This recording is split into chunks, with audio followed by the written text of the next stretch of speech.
Oke, Assalamualaikum warahmatullahi wabarakatuh. Selamat pagi semuanya. Masya Allah, semangat-semangat banget ya hari ini. Udah pada sarapan nih kayaknya. Oke, di sini kalian bertemu lagi dengan Ibu Laila Rahmawati. Nah, otomatis kalian akan belajar tentang ilmu pengetahuan alam ya. Nah, seperti biasa, sebelum kita memulai kegiatan pembelajaran, alangkah lebih baiknya kita berdoa terlebih dahulu ya. Seperti biasa, berdoa akan dipimpin oleh ketua kelas. Silakan untuk ketua kelas memimpin doa ya. Baik, karena kita sudah berdoa, pertama-tama Ibu ingin memeriksa kehadiran kalian nih. Bima hadir, Widya, Ella hadir. Iya, siap. Berarti kelas hari ini hadir semua ya? Alhamdulillah. Nah, ada yang tahu nggak sih di sini kita itu akan belajar tentang topik apa? Iya, benar sekali. Kita akan belajar tentang sistem reproduksi manusia pada pertemuan kali ini. Nah, sebelumnya di sini Ibu melihat nih adanya antusias-antusias yang sangat tinggi dan juga tadi kalian juga sudah menjawab salam Ibu dengan semangat pagi yang sangat luar biasa ya. Dan Ibu sangat berterima kasih kepada kalian. Semoga pada pembelajaran kali ini kita akan diberikan kelancaran untuk menerima materi dan informasi yang mana hal-hal tersebut akan berguna untuk kebaikan diri kita dan agar kita juga tahu ilmu-ilmu apa dan informasi apa saja yang ada di dalam alam semesta ini. Nah, setidaknya dengan kalian mempelajari banyak pelajaran, kalian dengan sedikit atau banyaknya yang kalian tahu nih akan membuat diri kalian nantinya pada suatu saat nanti kalian menjadi manusia yang benar-benar sudah mandiri atau manusia yang sudah dewasa seutuhnya. Oke, sekarang seperti yang telah kita ketahui nih, bahwa topik yang akan kita pelajari yaitu adalah sistem reproduksi manusia, yang mana di sini KD pengetahuan dari materi ini adalah menghubungkan sistem reproduksi manusia dan gangguan pada sistem reproduksi dengan penerapan pola hidup yang menunjang kesehatan reproduksi. Nah, sedangkan KD keterampilan yang akan kalian lakukan adalah menyajikan hasil penelusuran informasi dari berbagai sumber terkait kesehatan dan upaya pencegahan gangguan pada organ reproduksi. Adapun di sini kalian berdasarkan KD pengetahuan tersebut, kalian tidak hanya belajar terkait ilmu biologi, tapi juga belajar terkait banyak ilmu turunan dari materi ini. Misalnya ilmu fisika, ilmu kimia, kemudian ada ilmu teknologi dan juga ilmu sosial. Nah, di sini kalian dapat menjelaskan terkait dengan pembelahan sel, kemudian struktur sistem reproduksi baik reproduksi pada laki-laki maupun pada perempuan, kemudian proses spermatogenesis, proses oogenesis, proses menstruasi, fertilisasi hingga kehamilan. Kemudian juga ada materi keluarga berencana dan terkait teknologi dari alat kontrasepsi ya. Dan terakhir kita akan belajar tentang penyakit sistem reproduksi dan cara pencegahannya bagaimana. Nah, berdasarkan cakupan-cakupan materi yang telah Ibu sebutkan tadi ya, pada pembelajaran kali ini kalian itu akan diminta untuk membuat suatu infografis. Nah, maka di sini model pembelajaran yang akan dilakukan itu adalah model pembelajaran discovery learning. Nah, di mana proses pembelajaran ini akan berpusat pada peserta didik yaitu kalian sendiri ya. Dan kemudian nanti kalian akan Ibu bimbing untuk menemukan dan mengemukakan gagasan kalian terkait dengan topik sistem reproduksi manusia. Nah, oke, di sini Ibu akan memberikan suatu video yang nantinya kalian bisa mengamati ya. Ibu akan memberikan suatu pertanyaan dasar, nanti bisa kalian jawab. Setuju? Ya. Nah, berdasarkan video yang telah kalian lihat tadi, ya Ibu ulas kembali ya, itu terkait dengan ciri-ciri makhluk hidup, yaitu bereproduksi, nah bagaimana juga pembentukan manusia, dan juga tadi terkait dengan pergaulan bebas. Nah, Ibu sedikit menggarisbawahi ya, sebetulnya apa sih itu pergaulan bebas? Ella? Ya, betul sekali. Sebagai manusia, kita adalah makhluk sosial ya. Artinya kita juga memiliki kesempatan atau peluang yang besar untuk bergaul. Tetapi sebebas-bebasnya manusia, kita juga tetap ada batasan yang perlu diterapkan. Bila batasan tersebut dilewati, maka hal tersebut dapat termasuk hal yang berlebihan. Nah, hal yang berlebihan itu tidak baik ya. Nah, untuk contoh-contoh pergaulan bebas yang tadi sudah disebutkan Ella tadi ya, seperti seks bebas, kemudian juga menggunakan narkotika atau narkoba. Nah, hal tersebutlah yang menjadi contoh dari dampak pergaulan bebas yang dilakukan ya. Kemudian bagaimana sih dampak dari pergaulan bebas tersebut, Widya? Ya, benar sekali. Nah, dampak-dampak dari pergaulan bebas tersebut tentunya terkait dengan penyakit dari sistem reproduksi manusia sendiri ya. Dimana contohnya itu adalah HIV. Nah, kalian sendiri juga sudah tahu penyakit HIV itu seperti apa, dampaknya juga seperti apa dan bagaimana cara penanganannya. Dan Ibu di sini tadi sudah menjelaskan ya terkait bahwa kita pada pertemuan kali ini kita akan membuat infografis di mana nanti Ibu akan membagi kalian menjadi 5 kelompok ya. Di sini kalian akan mengidentifikasi sebanyak mungkin masalah yang berkaitan dengan kegiatan pengamatan dan kegiatan berpikir dan juga kegiatan bertanya. Sini Ibu akan membagi kalian menjadi 5 kelompok. Silakan ya. Kemudian terkait dengan penugasan ini, Ibu akan membagikan kalian yaitu lembar kerja siswa ya. Dimana lembar kerja siswa 1 nanti akan dikerjakan oleh kelompok 1 dan lembar kerja siswa 2 akan dikerjakan oleh kelompok 2 dan seterusnya ya sampai kelompok 5. Ini dia lembar kerjanya.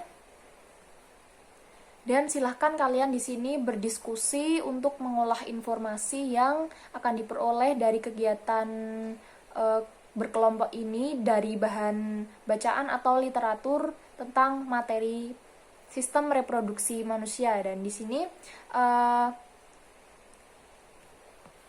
nanti kalian akan mengkomunikasikan informasi yang telah kalian peroleh tersebut di depan kelas. Nah, jika waktu presentasi nanti dari teman-teman dirasa kurang, nanti akan dilanjutkan ke pertemuan yang kedua. Ya. Nah, untuk proses pengerjaannya, Ibu kasih waktu 30 menit cukup ya untuk kegiatan berdiskusi dari kelompok 1 sampai kelompok 5 ya, setuju? Nanti setelah itu kalian akan Ibu pilih untuk mempresentasikan hasil diskusi kalian. Nah, terkait dengan progres yang telah kalian lakukan atau kalian diskusikan pada LKPD yang telah Ibu bagikan ya. Nah, anak-anak ini karena waktu diskusi sudah selesai, Ibu minta kelompok 1 silahkan mempresentasikan hasil progres diskusi kalian ke depan ya. Silahkan kelompok 1.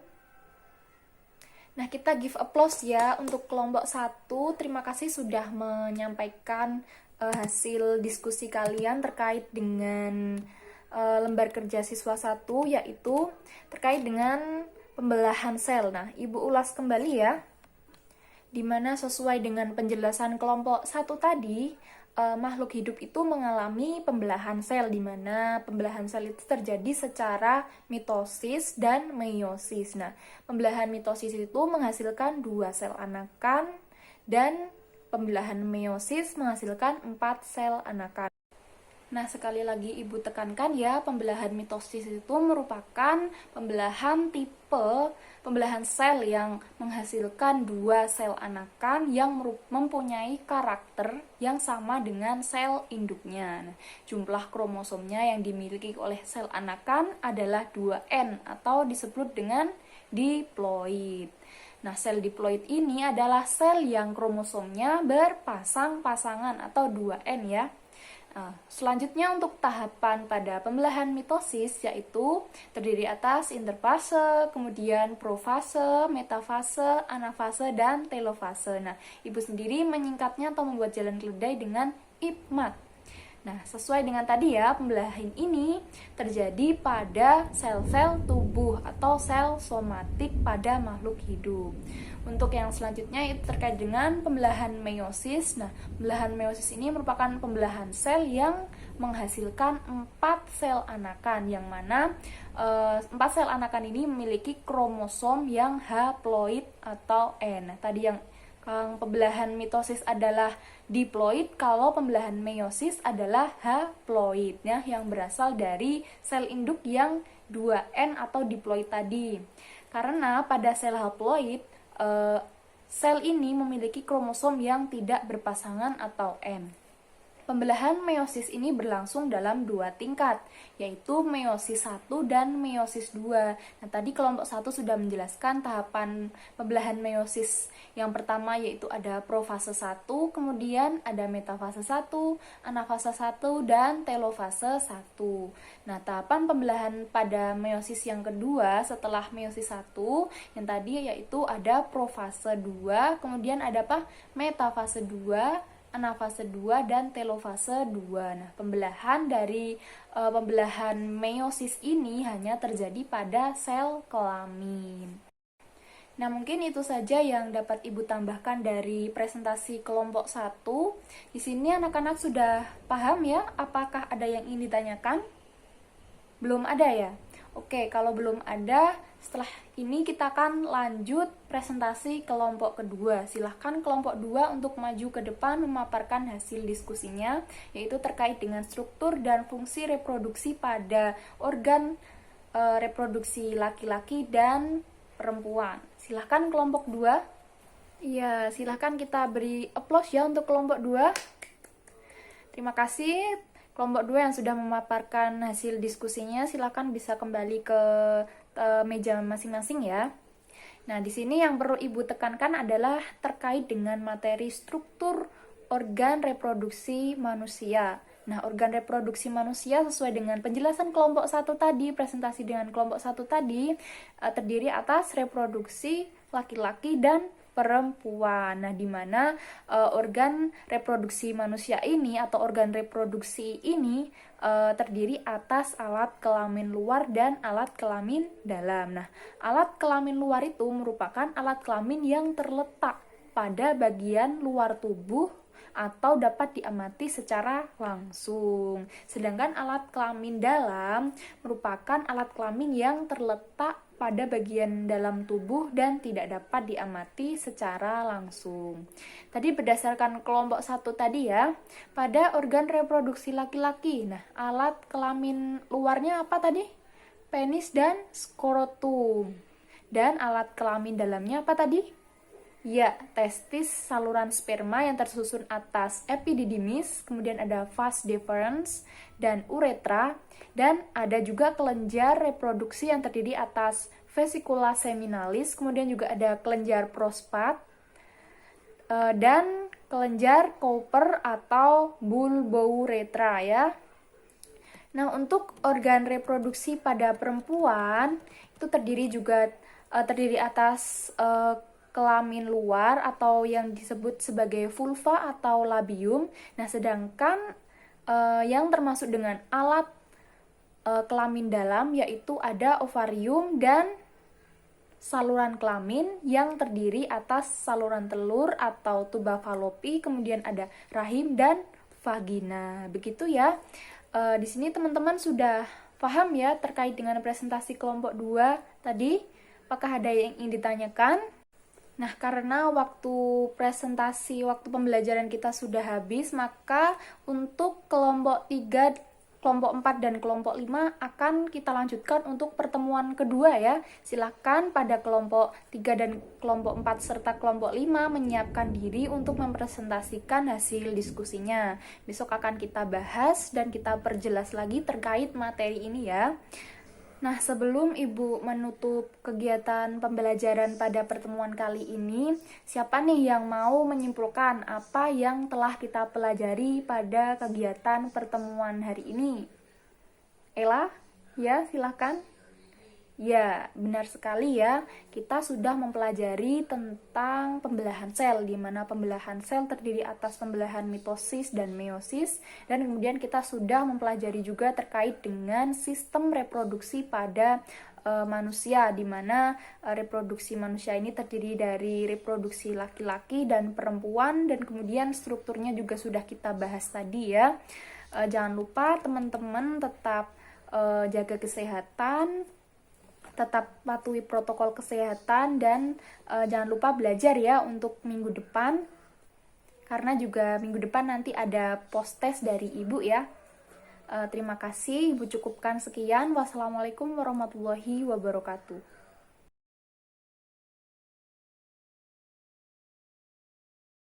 Oke, assalamualaikum warahmatullahi wabarakatuh. Berjumpa lagi ya dengan Ibu Laila Rahmawati di sini. Pada pertemuan kedua ini, kita akan melanjutkan terkait dengan presentasi dari kelompok 3, kelompok 4, dan kelompok 5, itu terkait dengan materi sistem reproduksi manusia. Nah, di sini sebelum memulai kegiatan pembelajaran, sudah berdoa ya? Sudah? Sini siapa yang tidak hadir? Oh, alhamdulillah hadir semua ya.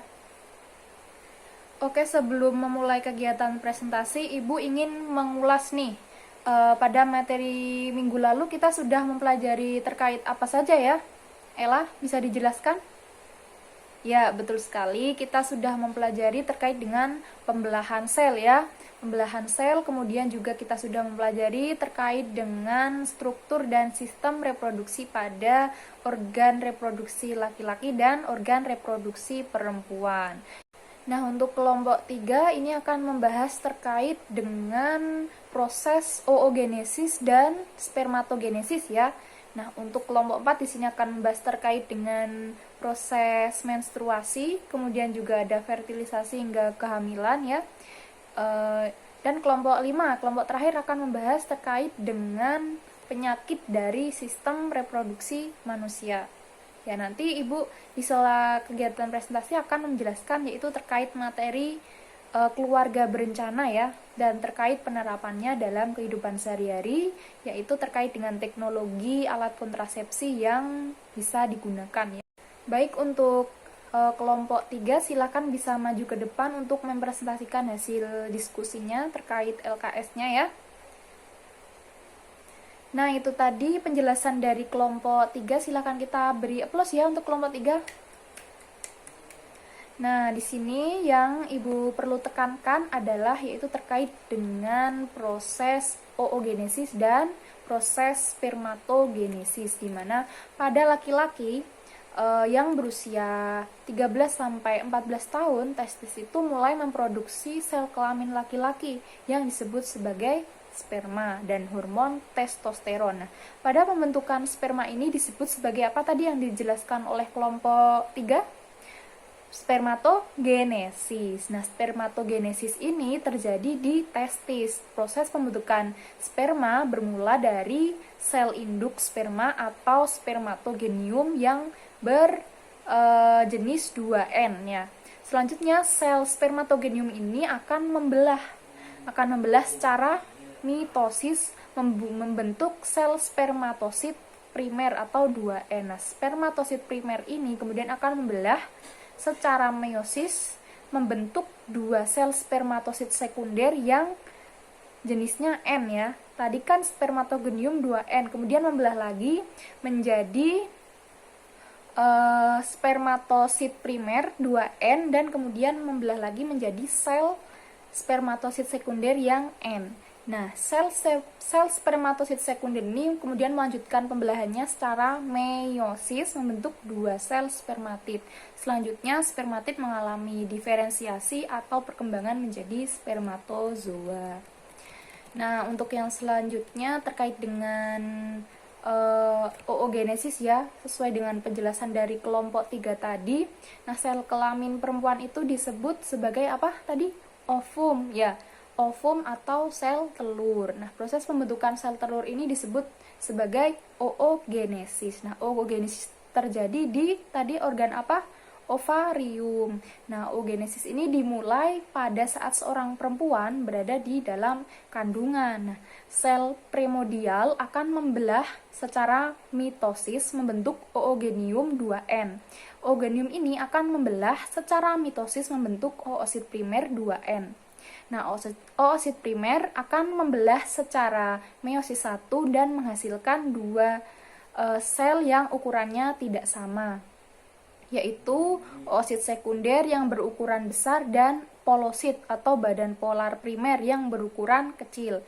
Nah, oosit sekunder ini akan melanjutkan pembelahan yaitu meiosis 2 sehingga membentuk ootip dan badan polar sekunder. Begitu pula pada badan polar primer akan membelah menghasilkan dua badan polar sekunder. Nah, pada akhirnya ootip akan berkembang menjadi ovum. Begitu penjelasan dari Ibu terkait dengan presentasi kelompok 3 ya. Apakah ada yang ingin ditanyakan? Belum ya? Sudah paham ya? Alhamdulillah. Oke, karena kalian sudah paham ya, mari kita lanjutkan untuk presentasi kelompok 4 ya, terkait dengan siklus menstruasi, kemudian juga ada proses fertilisasi dan kehamilan. Silakan kelompok 4 maju ke depan untuk mempresentasikan hasil diskusinya. Iya, kita give applause ya untuk kelompok 4. Terima kasih kelompok 4 sudah mempresentasikan hasil diskusinya ya. Silakan bisa kembali ke meja masing-masing. Nah, di sini Ibu akan menekankan kembali ya terkait dengan presentasi kelompok 4 tadi, yaitu terkait dengan menstruasi. Nah, di mana menstruasi ini merupakan suatu keadaan alami pada perempuan yang ditandai dengan keluarnya darah, cairan jaringan, kemudian juga lendir dan sel-sel epitel yang menyusun dinding rahim. Nah, menstruasi ini terjadi apabila sel telur tidak dibuahi oleh sel sperma.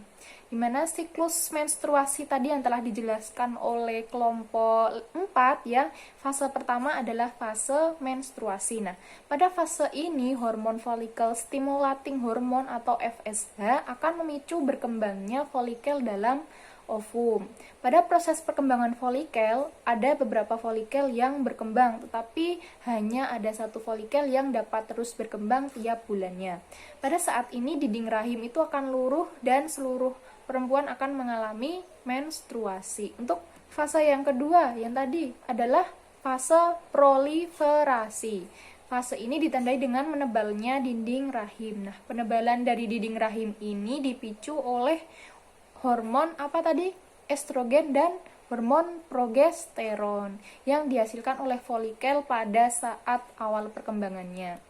Kemudian yang terakhir terkait dengan fase ketiga ya adalah fase sekretori. Nah, pada fase ini terjadi setelah folikel melepaskan sel telur dan berubah menjadi korpus luteum. Nah, jika pada saat itu sel telur tidak dibuahi oleh sperma atau tidak terjadi fertilisasi, maka akan dikirimkan sinyal tertentu pada korpus luteum untuk tidak memproduksi hormon estrogen dan progesteron lagi. Dengan demikian, pada fase ini jumlah hormon estrogen dan progesteron pada perempuan itu akan rendah ya. Nah, rendahnya hormon estrogen dan progesteron ini akan mengakibatkan jaringan menyusun dinding rahim itu akan rusak dan pembuluh darah yang ada pada dinding rahim akan pecah sehingga perempuan akan mengalami menstruasi dan kembali ke fase menstruasi tadi ya.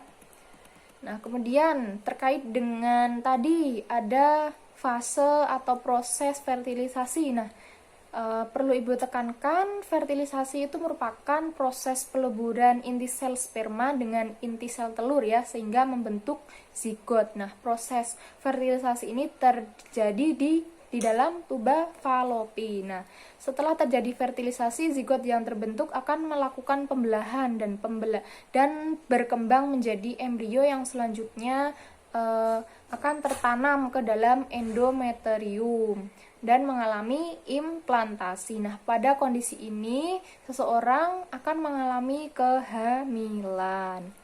Nah, untuk proses kehamilan tadi ya sudah dijelaskan bahwa pada perkembangan embrio dalam kandungan itu dapat dibagi menjadi berapa periode? 3 ya. Nah, periode pertama yaitu trimester pertama dan trimester kedua, kemudian periode ketiga yaitu trimester ketiga. Nah, itu saja penekanan Ibu untuk presentasi dari kelompok 4. Nah, kalian di sini sudah paham ya terkait dengan presentasi kelompok 4 tadi? Ya, apakah ada yang ingin ditanyakan? Sekali lagi Ibu tanyakan. Belum ya.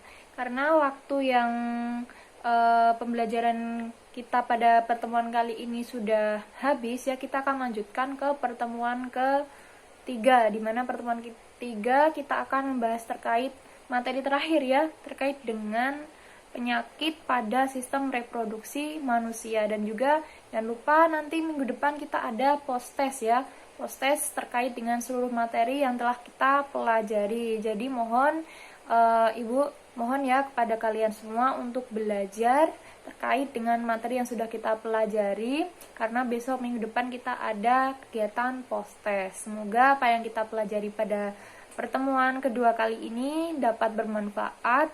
Sekian dari Ibu, terima kasih. Wassalamualaikum warahmatullahi wabarakatuh.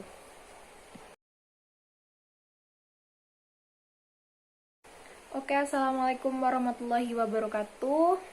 Jumpa kembali ya dengan Ibu Laila Rahmawati di sini. Nah, pada pertemuan ketiga kali ini kita akan membahas materi terakhir ya terkait bab sistem reproduksi manusia, yaitu terkait pada penyakit pada sistem reproduksi manusia yang akan dipresentasikan oleh kelompok 5. Nah, sebelum kelompok 5 mempresentasikan hasil diskusinya, di sini Ibu akan menjelaskan sedikit materi ya terkait dengan keluarga berencana ya. Nah, keluarga berencana itu apa? Keluarga berencana itu merupakan suatu usaha atau upaya untuk mencapai kesejahteraan dengan jalan memberikan nasihat perkawinan, pengobatan, kemandulan, dan penjagaan kehamilan. Nah, ini adalah materi turunan dari kehamilan dan proses fertilisasi yang kemarin ya. Nah, tujuan keluarga berencana ini adalah yaitu untuk pengendalian, untuk mewujudkan keluarga kecil yang bahagia. Nah, melalui suatu pengendalian kelahiran dan pengendalian pertumbuhan penduduk di Indonesia. Nah, ini terkait dengan teknologi alat kontrasepsi ya, di mana kontrasepsi ini merupakan metode atau alat yang dapat mencegah kehamilan. Nah, metode-metode tersebut dapat diaplikasikan pada reproduksi laki-laki maupun reproduksi perempuan. Nah, contoh dari macam-macam alat kontrasepsi ini, yang pertama ada suntik KB, kemudian juga ada IUD, ada tubektomi, vasektomi, implan, dan ada juga memakai selaput karet atau lateks yang dipasang pada alat reproduksi laki-laki ya. Nah, itu saja terkait dengan materi keluarga berencana. Kemudian akan dilanjutkan presentasi kelompok 5 ya. Silakan kelompok 5 untuk mempresentasikan hasil diskusinya. Silakan maju ke depan. Iya, itu tadi presentasi dari kelompok 5 ya. Kita beri applause untuk kelompok 5. Silakan kelompok 5 bisa menuju ke mejanya masing-masing. Nah, di sini yang perlu Ibu tekankan yaitu terkait dengan presentasi kelompok 5 tadi ya, terkait dengan penyakit yang terjadi di sistem reproduksi manusia. Itu antara lain ada apa? Gonoreae, kemudian ada sifilis, ada herpes, ada HIV atau AIDS, kemudian ada keputihan. Nah, penyakit pada sistem reproduksi ini dapat disebabkan oleh beberapa faktor. Nah, salah satunya yaitu faktor kurang menjaga kebersihan organ reproduksi. Nah, apabila kebersihan organ reproduksi itu kurang dijaga, maka dapat terjangkit penyakit yang disebabkan oleh jamur, kemudian bakteri, dan juga ada parasit lainnya. Begitu penekanan dari Ibu terkait presentasi kelompok 5. Di sini apakah ada yang ingin ditanyakan? Belum? Ya, terima kasih. Kemudian kegiatan selanjutnya yaitu kita akan melakukan kegiatan post test. Dari kegiatan awal kita bertemu ya, materi pembelahan sel hingga penyakit sistem reproduksi manusia. Silahkan disediakan alat tulisnya, kita lakukan post test. Demikian kegiatan pembelajaran pada hari ini ya. Kita sudah mempelajari terkait dengan sistem reproduksi manusia ya, bukan hanya materi biologi saja, tetapi banyak materi yang dapat dikaji dari materi ini ya. Semoga dengan mempelajari materi ini kita dapat menjaga kesehatan reproduksi kita, dan kita juga dapat menerapkan pembelajaran ini dalam kehidupan sehari-hari kita. Nah, karena waktu kegiatan pembelajaran sudah habis ya, maka kegiatan pembelajaran akan Ibu tutup dengan bacaan doa ya. Berdoa mulai. Terima kasih, sekian dari Ibu. Wassalamualaikum warahmatullahi wabarakatuh.